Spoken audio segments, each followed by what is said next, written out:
Good evening and thank you for joining us for Tech Tonight. Busy things are happening on and off campus. Virginia Tech basketball coach Buzz Williams has left Hokie Nation. And tuition stays the same for Virginia Tech for the first time in years. Some money scandals have risen for Nike concerning basketball star Zion Williamson. Let's head over to Sarah Schlosser for more details in the Media Center.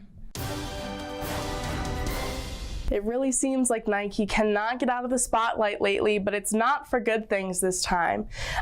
They are being held to some allegations that they have allegedly paid Zion Williamson's mom, Sharonda Sampson, in order to get him to go to the school. This was back in 2016, 2017, when he was still in high school. Lawyer Michael Avenatti is also bringing up some other cases against Nike and saying that they have paid over 100 athletes to attend Nike-sponsored schools in order for Nike to get more representation out there. Now, Michael Avenatti tweeted, "Here's a link to only some of the evidence that Nike bribed players," hinting to the fact that there's a whole lot more out there that really needs to be looked into and delved into. There have been some issues with him before. Apparently, Nike had him arrested as a stunt, and he is very upset that Nike is not outright denying the allegations. So we'll see how this unfolds, but very exciting stuff. Tuition at Virginia Tech for in-state undergraduates will not be increasing next school year. The Virginia Tech Board of Visitors unanimously approved tuition and fees for the 2019 through 2020 academic year. Tuition will remain the same for resident undergraduate students. For out-of-state students, tuition will increase by $927 per year. Virginia Tech will allocate around $5 million in additional resources towards financial aid and programs next year, raising the total institutional support for student financial aid to more than $55 million. Students on campus are raising money through the March of Dimes in support of women and babies. Reporter Taylor Kelso has more details. The new chapter of Phi Beta Sigma Fraternity Incorporated hosted its first block party for the March of Dimes on College Avenue. The block party consisted of performances and music for the public to enjoy. Those who attended were encouraged to donate money to the charity, which supports women and babies. Student organizations entertained the crowd with salsa, stepping, and hip-hop dancing. The event was free to the public and attracted a large number of attendees.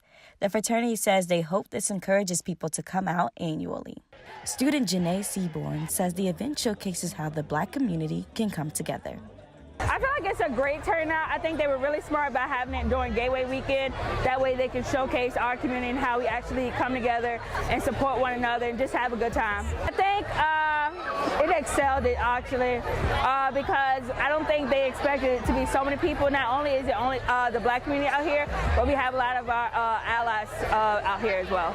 Reporting from College Avenue, I'm Taylor Kelso for Tech Tonight. Many Hokie sports fans are left heartbroken on Tuesday after men's basketball head coach Buzz Williams announced he is headed home to become Texas A&M's new head coach. The Hokies season ended last Friday in a 2-point loss against Duke in the Sweet 16. A native of Greenville, Texas, and having earned his master's degree at Texas A&M, Buzz Williams announced his transfer on social media Tuesday morning.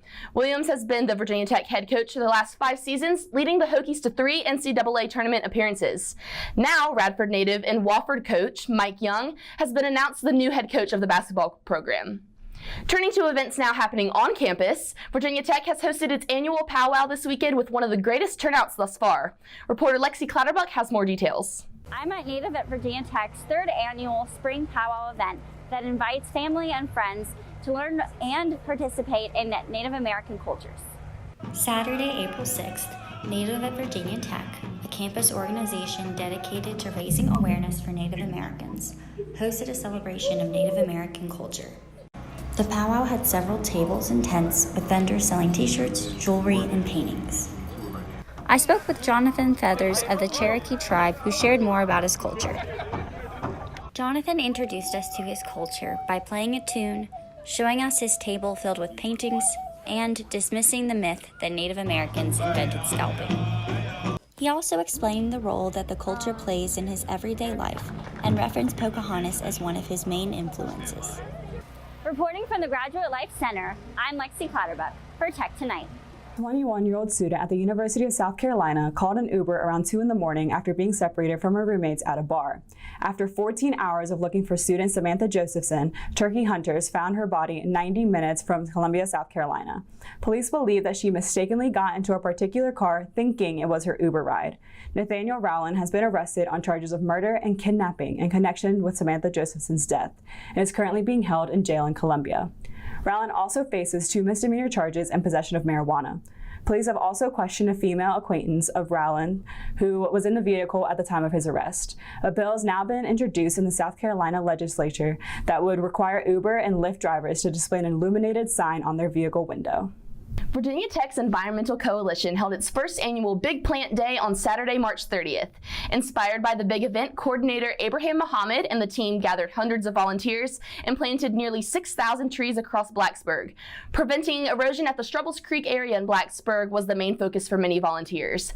Oaks, black cherries, pines, and poplars were planted throughout the day and provided by Virginia Department of Forestry and local nurseries. With over 300 volunteers in its first year, Muhammad hopes that the Big Plant can become an annual event. A new event that will become active on Virginia Tech's campus is the Virginia Tech Union's Comedy Club. Reporter Taylor Botello has more about the event. Thank you. I'm here at the Commonwealth Ballroom where the Virginia Tech Union is hosting a comedy show. The Virginia Tech Union hosts its first improv comedy event. The VTU brought the Upright Citizens Brigade Touring Company all the way to Blacksburg. 4 people from the touring company interacted with the audience members to create entertaining skits. The event was free to the public, and about 100 people attended the comedy show. The organizers of the event planned multiple comedy shows for this year. This is due to a new committee in Virginia Tech Union. This is actually the first year that we have had a designated comedy committee.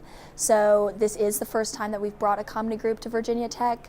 And we brought Upright Citizens Brigade Touring Company. They're doing great. It's hopefully going to set a good precedent for future years. The new comedy committee is hosting several upcoming events to bring laughter to students during finals. Reporting from the Commonwealth Ballroom, I'm Taya Botello with Tech Tonight. A recent multi-state salmonella outbreak has been connected to pet hedgehogs. The link was discovered in October 2018. Since, there have been 17 reported cases from 11 different states, and 2 people have been hospitalized. However, this is not the first time these pets have been linked with this disease. A previous salmonella outbreak from December 2011 to April 2013 infected 26 people, hospitalized 8, and killed 1. As with the current outbreak, most of those affected reported contact with hedgehogs. Hedgehogs can carry salmonella without showing any of the symptoms. The germs are carried in their droppings and can easily spread to anything in their enclosures. Hedgehog owners are encouraged to limit their pets' time outside of their cages and clean the habitat and their hands regularly. Virginia Tech will increase the university's minimum starting pay for full-time benefits-eligible staff employees to $12 per hour. The new pay rate will take effect July 10, 2019. The increase will raise the annual salary of around 225 employees who currently make less than $12 an hour. In addition to this new change, Virginia Tech will provide a supplement of $500 for employees who make less than $35,500. Around 993 employees are currently eligible for this annual supplement. Well, that's all the time we have for you tonight. We'd like to thank our viewers back home for watching, and we will see you April 26th for our last episode of the spring semester.